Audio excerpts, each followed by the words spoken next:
Dawson Rider Wiki. Hey YouTube, Dawson Rider here, and welcome to my review for the finale. Why did I say that? I did 3 takes where I said finale. It's just gonna stay that way. For the finale episodes of Lupinranger versus Patranger, I will be doing a proper series review sometime within the next week. So look out for that. So I'm gonna save some thoughts for that, which I'll probably mention throughout this. But for those, I like to jot down a few notes and I do pictures with those, so that takes a little bit more time because I want to make sure I don't forget things. But this is posting on a Friday, so sometime within the week that should be out, if not the next weekend. But so I'm definitely looking forward to doing that because I have a lot of thoughts. But we're talking about just these last 2 episodes. I'm glad that I did this 2 episodes thing because I know the finale stood pretty well as just a finale, but in a way, like, the first episode was more like a Lupin finale and the second one was a Patranger finale, so it made it kind of cool. So let's just go back to last week for a second. Okay, now on to this week. No, I'm just kidding. But last week's, like I said, was more Lupin related, which I think was cool. They gave more of the focus to them, you know, achieving their goal to getting their families back. You know, the Lupins all joined up and said, like, you know that promise we made about if one of us falls or more of us fall, then whoever's left will pick up the, you know, the mantle. Then to hell with that. You know, we're all BFFs, we're doing this together, BFF Facebook, and then Noel comes in, it's like, can I join in? I'm like, you are the silent killer, go back to the annex. Like, I'll go into Noel stuff a lot more, but I was kind of annoyed when he showed up at the end there, because even though he has that same goal of bringing Arsene Lupin back, I just don't feel the weight of his goal compared to the other Lupinrangers or the bond with them. But there was a really nice scene between them when they decided that. They basically decided to, or not decided to, they followed what's his name, Ice Guy, into the, why am I always forgetting this dude's name, but they followed him into Boss Guy's chest. That's not a euphemism, that's just what happened. To do their final confrontation, and before they left, they handed off their, like, usual, I almost said gadgets, well I guess that's kind of true, but their usual vehicles off to the Patrangers, and that type of stuff, and like vice versa. So we got to see them using the different gadgets they don't normally use. I don't know if I'm using the words gadgets so much. But anyway, and there was like a nice exchange between them, like, you know, don't worry about us, you know, you got other people to worry about saving. Then we focus on basically the battle with the Lupins and Ice Guy. Why am I forgetting this dude's name? Like, I know it, and everyone always tells me in the comments what it is. Why am I forgetting your name? He's just so, like, I remember, whatever, it doesn't matter. I'm gonna call him Icy. But it was a really cool fight. I think there was a lot of really cool moments. I liked the way it was framed after they transformed and they had like the almost comic strip look to it. And then, you know, they obviously didn't end up defeating him, but like they sacrificed, or made a sacrifice in the sense that they ended up being trapped in there.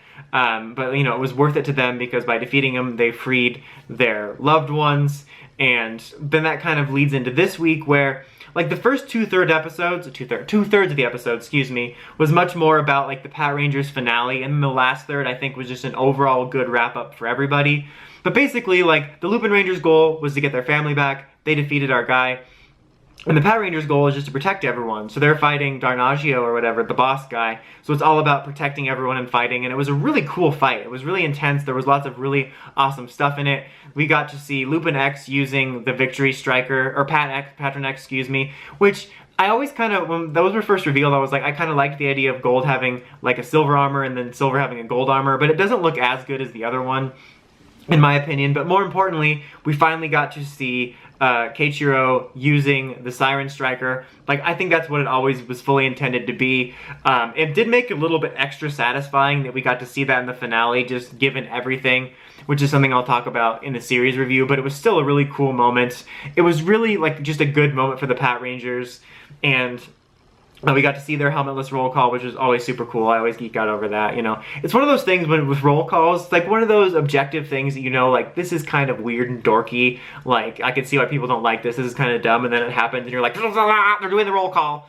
But, yeah, and it was a really nice moment, too, when, you know, the Lupinrangers were inside. They had a little bit of stuff going on during this where they were using that book to send the collection pieces within the guy out. So he was losing powers to make him defeatable. That's a word, right? But there was a nice moment of, like, you know, this big decision where they're like, okay, we can destroy this guy now. We have to save everyone, but it means destroying the Lupinrangers. And they, you know, reflected on their friendships. And Keiichiro reflected on Kairi saying, you know, don't worry about us. You have more people to save. It was just a really nice combination, I felt, of their relationship, like all together, both groups, and of how, you know, the Patrangers had developed an understanding for the Lupins, and the Lupins, even though they had their own goals, you know, they weren't bad people, and they weren't like, well, we want to achieve our own goals, but of course, like, we'll do anything to survive. It was like, we want to achieve our own goals, that's all that matters. You know, they weren't above helping people or sacrificing themselves. So it was a nice culmination. And then they leave it to where it seems the Patrangers done blew them up. And then we cut to like a year later, and they're like, the Patrangers are still celebrated and loved since they destroyed the Ganglers mostly. And you think, oh wow, they really did it, and like maybe there'll be some, there's obviously going to be a, you know, a cop-out where the Lupinrangers survive, but I thought they honestly blew him up. But it turns out they just strapped him up in chains underground and are holding him there until they can figure out what to do. But for, you know, all intents and purposes, everything's safe. It was kind of nice. I was actually kind of curious whether like this whole bit where they talk about how the Patrangers are like universally loved is kind of like an acknowledgement, or, you know, kind of a sorry that the Lupinrangers got all the focus. Like it was just kind of a nice treat for them at the end. But then, you know, when they're going to fight these other Ganglers that come out, all of a sudden the Lupins are there, and we find out that in the meantime, in this last year, their relatives who were freed, Kairi's brother, Umika's friend, and Toma's fiance, have become phantom thieves and have been working with the help of now Jackpot Striker, making his last-minute appearance and reminding you he's impossible to find for a good price. They have been working to get the other Lupins out. The classic Lupins have their powers back, and they still want to get all the collection pieces. And so you kind of end on a reset, but kind of, where they're like, oh man, we're so glad you're alive. Like, we're still gotta get the collection pieces. And Keiichiro's like, Onairo Dikedo! Onairo? That's not right. Onore Dikedo. There we go. I always said it wrong, and then I made fun of it, and then I kept saying, anyway. So it kind of ended with a reset of that dynamic, of the Lupins still being after the collection, and the Patrangers still stopping them, and it ends on actually a really cool fight between them. There was lots of really cool stuff in there. And there was a little part of me that bugged me. It was kind of like a cutesy thing to end on, like, oh, you know, some more things change, the more they stay the same. But, you know, there was so much progress and so many larger things I wanted. It did bug me a little bit that they kind of reset to that, but I still mostly liked that. And there was a really nice scene of when the Lupins came out, and then like Toma was getting a haircut with like a magic green vest on, but that's beside the point. But they like come out and they see that there are three, you know, loved ones in like Phantom Thief gear, and that was just such a cool moment. Like just to see that and then to see them reunite with them, it was a really well done scene. I really would love a V Cinema seeing those three as Lupinrangers. Like, you know, we'd get female Lupin Blue, which would be super cool. Like if they do like a Returns V Cinema, I think it would be cool to see them. Because, like, it would seem weird to do a V-Cinema just based on them and not see our core cast. So maybe they could have some sort of plot that ties into what happened to them when they were Phantom Thieves. But that was just a really cool beat. Like, it was a really good finale, I thought. You know, I like that the Lupins and the Pats both kind of got their own finale. But then, like I said, that last act really just satisfyingly wrapped up everything mostly for both teams and what they meant to each other and the series dynamics and their lost loved ones and all that. And it's funny how little Noel was a part of that. Like, he was just at like the base where all the collection is with Kogura, you know, saying like, we still gotta get the collection, and we've been helping these new Lupinrangers, or the new thieves, get everything.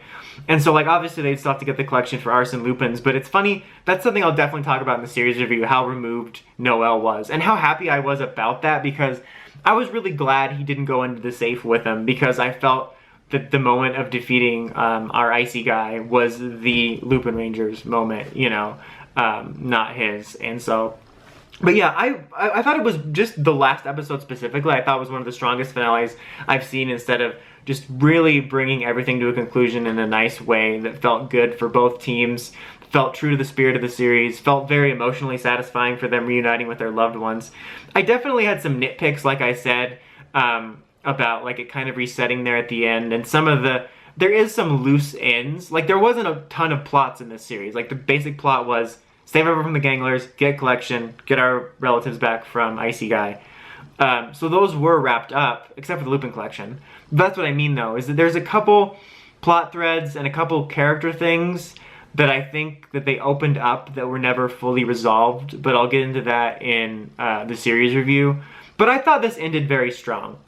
Score-wise, I would give the previous week's episodes an 8.5, but I'd give the finale a 9. I really liked it a lot. not perfect, but it was really enjoyable, and it really left me, you know, it left me satisfied and smiling.